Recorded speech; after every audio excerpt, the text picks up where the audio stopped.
भारत ने एक नोटम जारी किया है और ये एक सिग्निफिकेंट डेवलपमेंट है कि नोटिस टू एयरमैन इंडिया जो है इंडियन ओशन के अंदर एक मिसाइल टेस्ट करने जा रहा है ऑन 20 और 21 अगस्त को इंडियन ओशन के जिसकी रेंज जो है दैट इज 4795 किलोमीटर। अब ये सारे के सारे जो एडवांस जो वेरिएंट हैं अग्नि सीरीज के जो लॉन्ग रेंज बैलिस्टिक मिसाइल है जो कि आप समझ लें कि चाइना और अमेरिका के लिए, नॉट फॉर पाकिस्तान। बांग्लादेश के प्रधानमंत्री तारिक रहमान ने साफ कर दिया है कि उनके मन में और उनकी सरकार के लिए पाकिस्तान की अहमियत क्या है, पाकिस्तान की हैसियत क्या है और पाकिस्तान का दर्जा क्या है। हर साल 25 मार्च को बांग्लादेश नरसंहार दिवस के तौर पर याद करता है। यह वही दिन है जब 1971 में पाकिस्तानी सेना ने तब के ईस्ट पाकिस्तान में ऑपरेशन सर्च लाइट शुरू किया। लेकिन जो आपने कहा क्लैरिटी नहीं है, लेकिन एक बात की क्लैरिटी है कि जनरल मुनीर की एंड ट्रंप की फोन पे बात हुई है संडे को एंड इसको व्हाइट हाउस ने भी कंफर्म किया, रॉयटर्स की भी ये स्टोरी है by the way. On the contrary जो आपने ईरान की बात की है कि अभी तक वो आया नहीं है, मेरा ख्याल है कि ईरानी इस पे अभी कमेंट नहीं करना चाहते। उसकी वजह यह है कि ईरानी समझते हैं कि हमारा लॉस हुआ होगा और उनके तो अभी आयतुल्ला खामनाई जो उनके फॉर्मर सुप्रीम लीडर थे उनकी डेड बॉडी भी पड़ी हुई है एंड उन्होंने उनको दफनाया भी नहीं है बिकॉज दे वांट के जब जंग बंद हो और फिर हम उस वक्त इसको दफनाएं और प्रॉपर एक वो करें जो एक रसूमात वो करना चाहते हैं because is such a figure जिसने ईरान के सिस्टम और पूरे खित्ते के ऊपर कुछ 40 साल के करीब जो है वो उसने इन्फ्लुएंस किया है, तो उसको इस जंग के बीच में शायद नहीं दफनाना चाहते। तो एक बात है, युद्ध के अंदर आप चाहते हैं कि लड़ाई झगड़ा है तो you are fighting with full जोश फॉर योर कंट्री, सभी करते हैं। तो लेकिन जब युद्ध खत्म हो जाता है तो उसके बाद हमारे तो उसमें गीता में भी लिखा है कि जो प्रिजनर्स ऑफ वॉर हैं उनको उस तरह से ट्रीट किया जाए। आपके जो कारगिल वॉर के मैं कहूंगा कई हीरोज भी थे आपके कारगिल वॉर के अंदर। हमने बताया पाकिस्तान को कि देखिए इन्होंने बहुत अच्छी लड़ाई की थी और उनको सबको हमने पूरे इज्जत के साथ बरी किया था, हर एक को आपके रिलीजन को फॉलो करते हुए, because this is ingrained in us. मतलब और बहुत काम किया गया उसके ऊपर। इवन कि आईएमएफ के ऊपर भी ये कहा गया कि भाई ये जो है इसको पैसे ना दो, इसकी इकोनॉमी ठीक ना हो, मतलब जो भी हमारे क्योंकि लड़ाई है तो जारी बात है वो हम हर चीज में लड़ रहे हैं।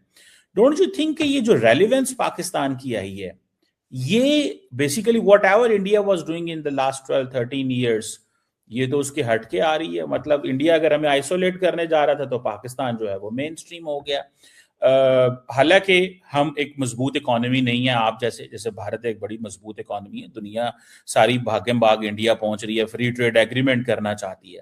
वो अगले दिन ब्लूमबर्ग ने एक स्टोरी की, उसने कहा कि friends everywhere leverage nowhere for India.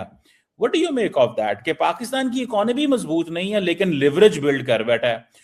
दोस्तों इस वक्त भारत के अंदर जो सबसे इंपॉर्टेंट चीज डिस्कस हो रही है वो प्राइम मिनिस्टर मोदी की स्पीच है। उन्होंने जिक्र किया है सुदर्शन चक्र। Now that is something very important. वो कहते हैं कि अब हमें अपने स्काइज को प्रोटेक्ट करना है। दैट इज इंडियाज वर्जन और इंडियन जिसे कहते हैं ना इंडियन आयरन डोम।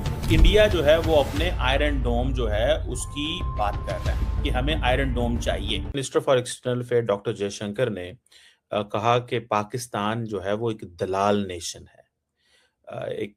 ये कहा गया कि ये जो आप कर रहे हैं ईरान और अमेरिका के दरमियान एक इंटरमीडिएटरी का रोल अदा कर रहे हैं, इधर से बयान जो स्टेटमेंट है उधर पहुंचाते हैं, तो इसको तो लोग एज ए पीस मेकर कहते हैं या मीडिएशन कहते हैं, फैसिलिटेटर कहते हैं।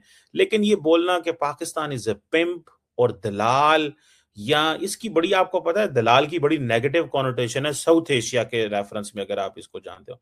आप तारड़ साहब इसको कैसे देखते हैं? डॉक्टर जयशंकर बहुत बड़ा नाम है दुनिया के अंदर, हमने समझा, लेकिन ये उन्होंने क्यों पाकिस्तान के बारे में कहा? और इंडिया के अंदर भी सुना है कि कल कोई एक वहां पे मीटिंग हुई गवर्नमेंट की, तो उसमें भी ये हमारे बारे में ये अल्फाज इस्तेमाल किए गए। What do you make of that? जल साहब पहला सवाल, इस वक्त की जो कल की सिचुएशन डेवलप हुई है उसमें मेरे जहन में ये आ रहा है कि इंडिया अपने आप को ग्लोबल साउथ का एक इंपॉर्टेंट मुल्क कहता है, बल्कि इंपॉर्टेंट क्या लीडर कहता है, लेकिन पाकिस्तान जो है उसका नाम आ रहा है कि वो ईरान और अमेरिका के दरमियान टॉक्स जो है या नेगोशिएशंस या पीस टॉक्स करवा रहा है।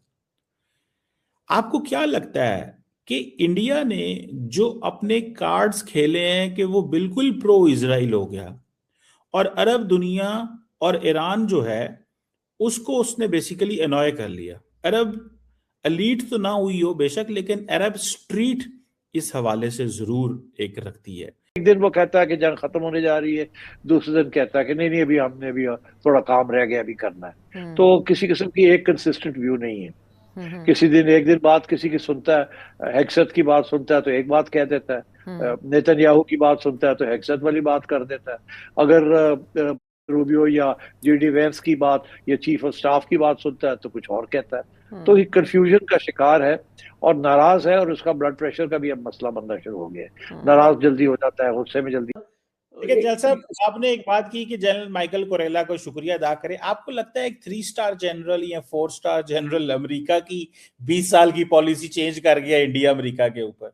मतलब डू यू रियली, मैं एक हमारे पाकिस्तान के अंदर ना एक सवाल उठता है कि व्हाट हैपेंड, एक्चुअली हुआ क्या है कि अमेरिका जो है उसने जनाब इंडिया से बिल्कुल ही मुंह मोड़ लिया। टैरिफ्स, ये वो, कोई ना कोई जंग की बातें, मैंने सीज फायर कराया, इंडिया मानता नहीं है, जहाज गिरे, इंडिया मानता नहीं है। बल्कि आजकल तो इंडियन मजाक उड़ा रहे हैं ट्रंप का कि भाई तुम्हारे भी जहाज गिरे हैं, तुम हमारे जहाजों की बातें कर दे दे, तुम्हारे कितने गिरे तुम बताओ। लेकिन जल साहब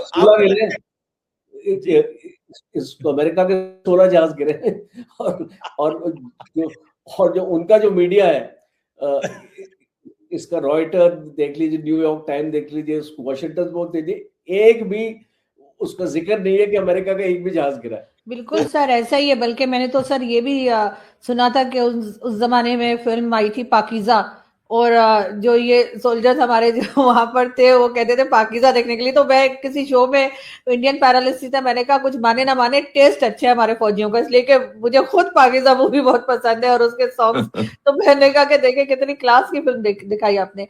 लेकिन सर अभी एक बार फिर बांग्लादेश की बात हुई है। बांग्लादेश के प्राइम मिनिस्टर, वैसे तो वहां पर जब गवर्नमेंट चेंज हुई तो सबसे ज्यादा खुशी पाकिस्तान में ही मनाई गई, लेकिन मेरे ख्याल है वो खुशी उन्होंने थोड़ी खराब कर दी कि उनका जो ट्वीट आया प्राइम मिनिस्टर का और बांग्लादेश के, और उन्होंने जिस तरह से 71 का जिक्र किया, आपको लगता है सर कि जो कुछ 71 में हुआ, क्योंकि हमारी तो हिस्ट्री बुक्स में कुछ और लिखा हुआ है, हमें स्टूडेंट्स को कुछ और पढ़ा रहे हैं, महमूदुर रहमान कमीशन रिपोर्ट भी हमने नहीं पढ़ने दी है, वो तो अब जाकर लोगों को मिल गई है और वो पढ़ रहे। लेकिन आपको लगता है सर कि ये जो कुछ हुआ 71 में सारा क्रेडिट जो है या जो आप लोग लेते हैं कि जी हमने ऐसा करवा दिया, तो वाकई में सर आप लोगों ने करवाया, या जो हमारे अब कई सीनियर सिटीजन या कह लीजिए सीनियर जर्नलिस्ट वगैरह बताने लगे कि पाकिस्तान की तरफ से भी गलतियां थी जिसकी वजह से बांग्लादेश बना? तो आपको और साथ ही सर एक चीज और ऐड करूंगी, हमारे एक ब्रिगेडियर साहब आए थे मेरे शो में, वो 1-2 बार ही आए, उसके बाद नहीं आए। तो उनसे जब मैंने कहा कि इस तरह से रेप किया जा रहा था, लोगों को परेशान किया जा रहा था, मारा जा रहा था, तो वो कहने लगे नहीं वो इंडियन फौजी थे हमारी यूनिफॉर्म पहनकर। तो मैंने उनको कहा सर फिर तो टेलर का काम बहुत बढ़ गया होगा कि वो पूरा दिन बैठ गए यूनिफॉर्म ही बना रहा होगा। तो उसके बाद उन्होंने मुझे कहा कि अंदर तुम्हारे शो में नहीं आना। तो सर क्या आपको लगता है कि एक बार फिर जो ट्वीट आई है बांग्लादेश प्राइम मिनिस्टर की तरफ से, उससे क्या फिर दोबारा से वही बातें फिर शुरू हो जाएंगी? ईरान की जो एक्सपोर्ट है ऑयल उसको रोक देंगे। अच्छा, इसमें ये बातें हैं, ये मेरा नहीं ख्याल ये करेगा, और अगर करेगा तो बहुत बड़ा नुकसान होगा और एक और धक्का लगेगा, इसको दचका लगेगा। मैं क्यों कहता हूँ ये बात? उसकी वजह यह है कि आयशा, पहली बात तो ये है कि ईरान मेनलैंड से लेके अगर इसके लोग वहां पहुंच भी जाते हैं किसी तरीके के साथ और उस आइलैंड को पकड़ लेते हैं, सीज कर लेते हैं, तो ईरान जो है वो उनको तबाह कर देगा। उनके पास मिसाइल्स हैं, ड्रोन्स हैं, जहां जहां ये बैठे होंगे वहां टका के वो साथ। लेकिन आपको लगता है कि सेंटकॉम चीफ इंडिया पाकिस्तान की पॉलिसी चेंज कर गया? 20 साल की जो एक अमेरिका की पॉलिसी थी ऑन इंडिया, एक सेंटकॉम चीफ जाते जाते मुनीर साहब ने उसके कान में फूंक मारी कि पायन कुरेला यार ये कर जो जाते जाते, मतलब रियली बाय दिस थ्योरी कि वो कर गए, या कि आपको लगता है और सवाल कंप्लीट कर लूं, या कि आपको लगता है, या कि आपको ये लगता है कि बेसिकली आज मैं आपको इंटरेस्टिंग बात बताऊं, आज मैं भी सुन रहा था उसको फरीद ज़करिया का, उसने कहा यार आप क्या कर रहे हो अमेरिका के अंदर, मतलब इंडिया सबसे बड़ा मैन्युफैक्चरर है स्मार्टफोन्स का, ठीक है, और आप क्या बेवकूफी कर रहे हो, आप इंडिया से पीछे हट रहे हो और पाकिस्तान के पास जा रहे हो। पाकिस्तान का तो बुरे हालात हैं, वो तो मिलिट्री वहां पर चलाती है निजाम, और